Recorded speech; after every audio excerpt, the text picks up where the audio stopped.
அனைவருக்கும் வணக்கம். இன்னைக்கு நம்ம என்ன பார்க்க போகிறோம்னாக்கா, செல்ஃபோனை பற்றி பார்க்க போகிறோம். செல்ஃபோனுங்கிறது ரொம்ப அழகான விஷயம். நவீன கண்டுபிடிப்பு, தொழில்நுட்ப வளர்ச்சியில் ரொம்ப அழகான ஒரு விஷயம். எந்த விஷயம் எடுத்துக்கிட்டாலும் அதில் ஒரு நல்ல விஷயமும் இருக்கும், தீங்கும் இருக்கும். அது பெற்றவர்கள் தான் கண்டுபிடிச்சி அதுக்கேற்ற மாதிரி நம்மளை டியூன் பண்ணிக்கணும், அதை நம்மளை மாற்றிக்கணும். இப்போது சமீபமாக என்ன நடக்குதுன்னு கேட்டிங்கன்னா, சமீபமாக கிடையாது, ரொம்ப காலமாகவே நடந்துட்டுருக்கு. நான் இப்போ தான் அதை பற்றி பேசுகிறதுனால நான் சொல்கிறேன் சமீபம் சொல்லிட்டு.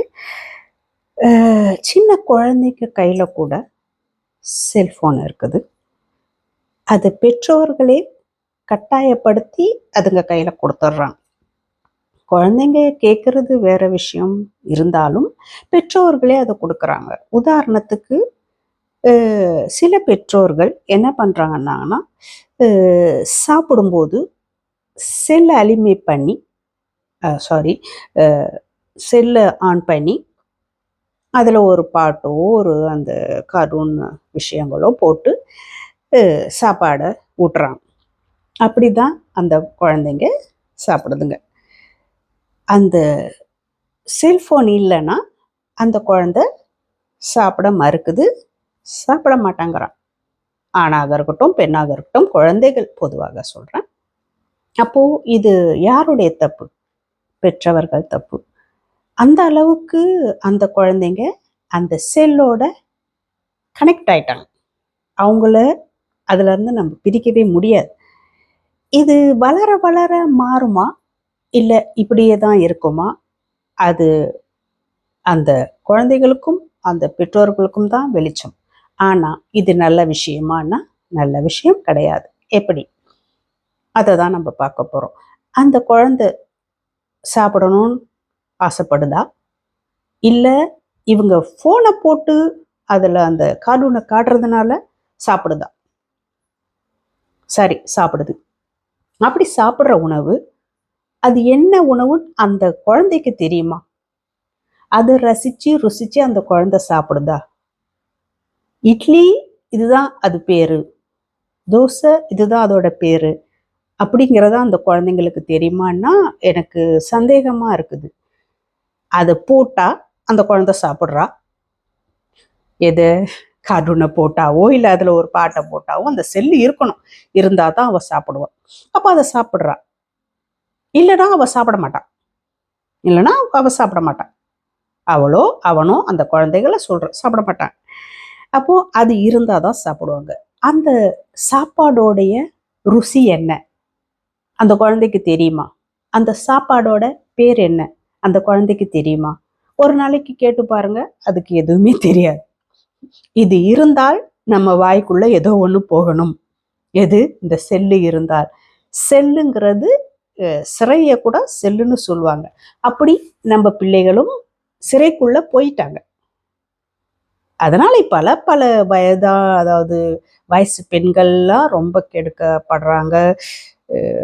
அதை பார்க்கறதுனால அவங்க ரொம்ப வாழ்க்கை வீணா போகிறது.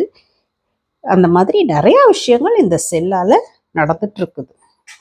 அதுக்கு பெற்றவர்கள் காரணமா, மற்றவர்கள் காரணமா, உற்றார் உறவினர்கள் காரணமா, இதில் அந்த செல்லில் வர செய்திகள் காரணமா அப்படின்னு நம்ம அலசி பார்த்தோம்னா எல்லாமே ஒரு காரணம்தான். இதுதான் நம்ம குறிப்பிட்டு சொல்ல முடியாது. நம்மளால தவிர்க்க முடியாது என்னன்னு பார்த்தீங்கன்னா, சின்ன குழந்தைங்களுக்கு அது கையில் செல்லை கொடுத்து இதை பாரு, இதை பார்த்துக்கினே சாப்பிடு. சாப்பாடுக்குன்னு ஒரு மரியாதை இருக்குதுங்க. சாப்பாடுன்னா சாப்பிடணும். இப்போ குடும்பத்தோடு உட்காந்து சாப்பிட்றோன்னு வச்சுக்கோங்க.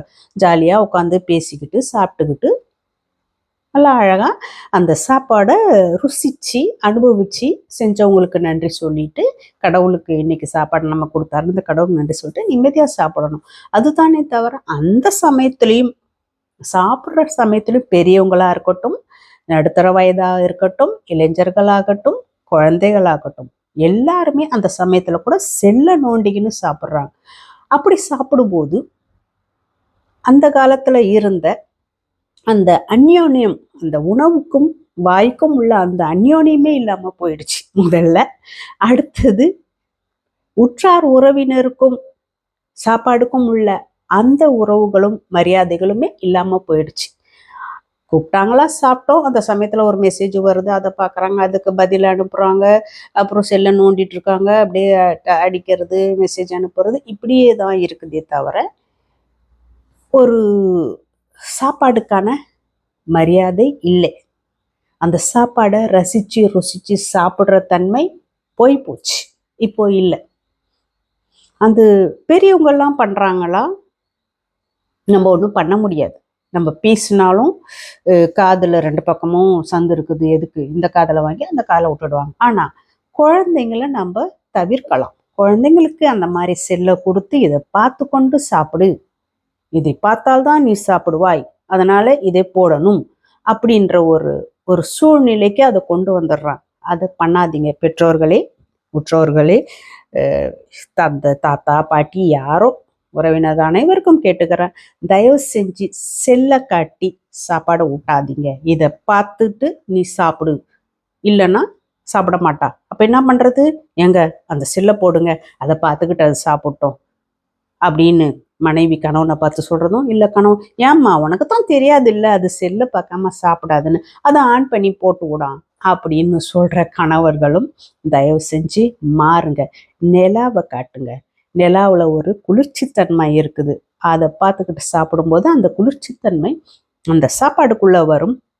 அது அப்படி அந்த ஒரு பாட்டு நிலா நிலா ஓடிவான்னு நம்ம அந்த பாட்டை பாடும்போது அந்த பாட்டு அந்த குழந்தைங்க மனசில் சுலபமாக ஏறும். அதுக்கப்புறம் அந்த நிலாவுடைய அந்த ஒரு தன்மை நமக்குள்ளே வரும், அந்த சாப்பாட்டுக்குள்ளே வரும். அது ஒரு அருமையான விஷயம். இப்போலாம் எங்கே நிலாவை காட்டி சோறு ஊட்டுறாங்க சொல்லுங்க? இல்லையே. அதுக்கப்புறம் அந்த காலத்துல சொல்லுவாங்க, அங்க பாரு திருடன் வரான் பாரு, அங்க பாரு இவன் வரான் பாரு, அதுக்குள்ள சாப்பிட்டுடு அப்படின்னு சொல்லிட்டு அந்த ஒரு எச்சரிக்கை உணர்வையும் அந்த பிள்ளைங்களுக்கு கொண்டு வந்தாங்க இல்லைங்களா? இப்போ அப்படி இல்லை, செல்ல பார்த்து கொண்டு சாப்பிடும், அவ்வளவுதான். வேற வேற ஒண்ணுமே கிடையாது.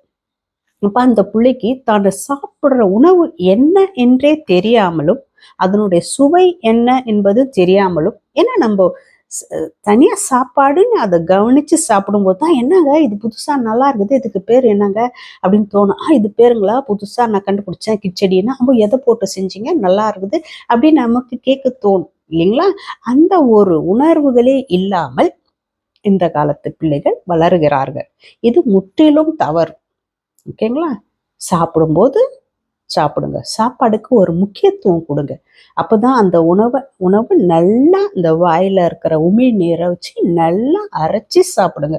அப்போதான் நல்லா செரிமானமாகும். சும்மா நானும் உட்காந்து சாப்பிட்டேன், செல்லை பார்த்தா செல்லுக்கு பதில் சொன்ன ஃபோன் அடிக்கிறாங்க, அதுக்கு மெசேஜ், அப்படி அந்த மாதிரிலாம் இல்லாமல் சாப்பாடுக்குன்னு ஒரு மரியாதை இருக்குதுங்க. ஏன்னா உலகத்துல எத்தனை கோடி மக்கள் சாப்பாடுக்காக கஷ்டப்படுறாங்க.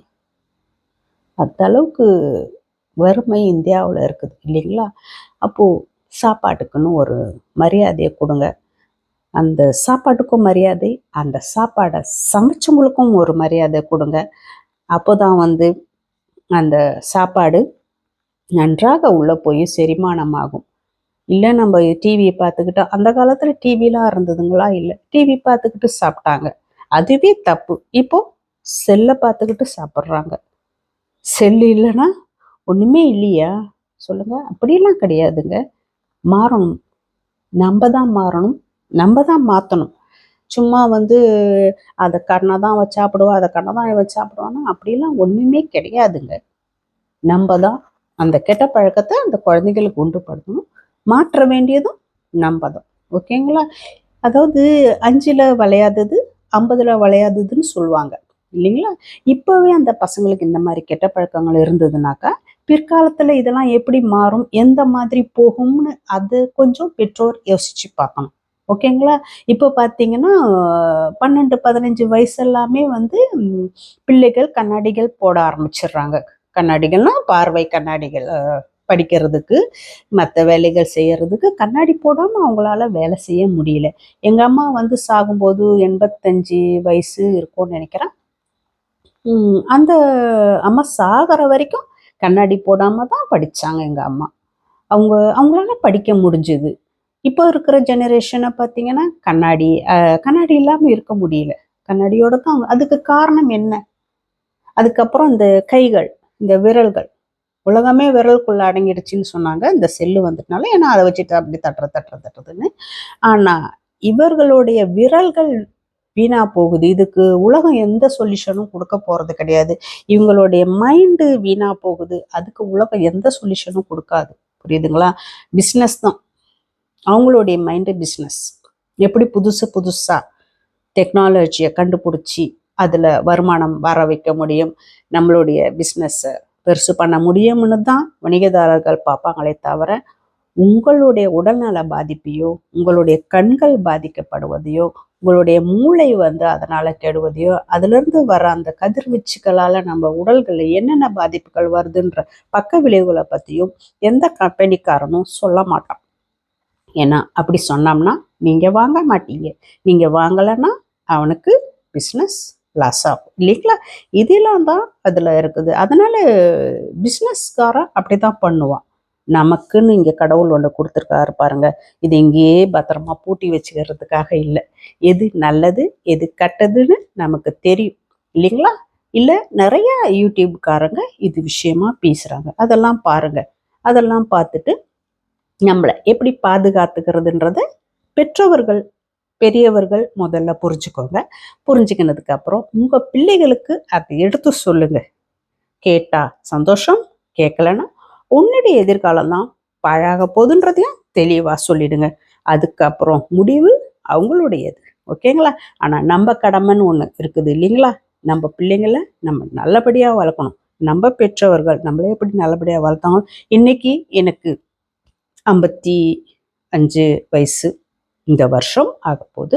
இருந்தாலும் நான் வந்து கண்ணாடி போடுறதில்ல. அவசியம் ஏற்பட்டால் மட்டும்தான். சின்ன சின்ன எழுத்துக்கள் என்னால் படிக்க முடியாது, அப்போ கண்ணாடி போட்டு முக்கியமான வேலைகளுக்கு நான் போடுறேன். மற்றபடி நான் கண்ணாடி போடணும்னு எனக்கு அவசியம் கிடையாது. புரியுதுங்களா? இந்த வயசு 50 வயசுக்கு மேலானா இந்த பார்வை குறைபாடுகள் வரும். இது இயற்கை. ஆனால் இந்த காலகட்டத்தில் 2025லையும் அதுக்கு முன்னாடியும் நான் பார்க்குறேன், சின்ன வயசுலேயே பெண்கள், பிள்ளைகள், குழந்தைகள் கண்ணாடி போட ஆரம்பிச்சிட்டாங்க. குழந்தைகளும் கண்ணாடி போடுறாங்க. அதுக்கு காரணம் என்ன? கண்கள் வர இயற்கையான குறைபாடுகள் வேற. ஆனால் இந்த செல்லை பார்த்து அவங்க கண்ணை கெடுத்துக்கிறதும், மூளையை வந்து அதிகமாக வேலை செஞ்சு செயலிழக்க பண்ணுறதும் அதை நம்ம நேருக்கு நேராக பார்க்குறோம். அந்த செல்லு வந்தது, கால்குலேட்டர் வந்து ஒரு கால்குலேட்டர் என்ன பண்ணுறதுன்னா ஒரு மனக்கணக்கு, சின்ன மனக்கணக்கு 2 × 3 = 6ன்னு சொல்ல தெரியாத பிள்ளைகளை நான் நிறையா பார்க்குறேன். நான் கடையில் வேலை செய்கிற இடத்துல இதுதான் விலை, இதை கொடுன்னு கேட்டாக்கா 3 யூரோன்னு சொன்னான்னா அவன் 4 யூரோ கொடுக்குறான். 4 யூரோ கொடுத்துக்கிறியே, இது 3 யூரோ தானே, அப்போ என்ன எடுக்கணும்னா என்ன ஒரு எடுக்கணுங்கிறது அவனுக்கு தெரியல. எது அதிகமாக இருக்குதுன்றது தெரியல. அந்த அளவுக்கு பிள்ளைகள் மனக்கணக்கு போட தெரியல. மனக்கணக்குங்கிறது இந்த எனக்கு கணக்கு ரொம்ப பிடிக்கும். எல்லாருக்கும் கணக்கு பிடிக்கணும்னு அவசியம் இல்லை. ஆனால் கணக்கு ரொம்ப முக்கியம். எங்கே போனாலும் நமக்கு கணக்கு தேவைப்படும். அப்போ அதனால அந்த கூட்டல் கூட 7 5 12ன்னு ஒரு பிள்ளைக்கு சொல்ல தெரியல. அந்த அளவுக்கு பிள்ளைங்க வந்து மனக்கணக்கில் ரொம்ப மோசமாக இருக்கிறாங்க.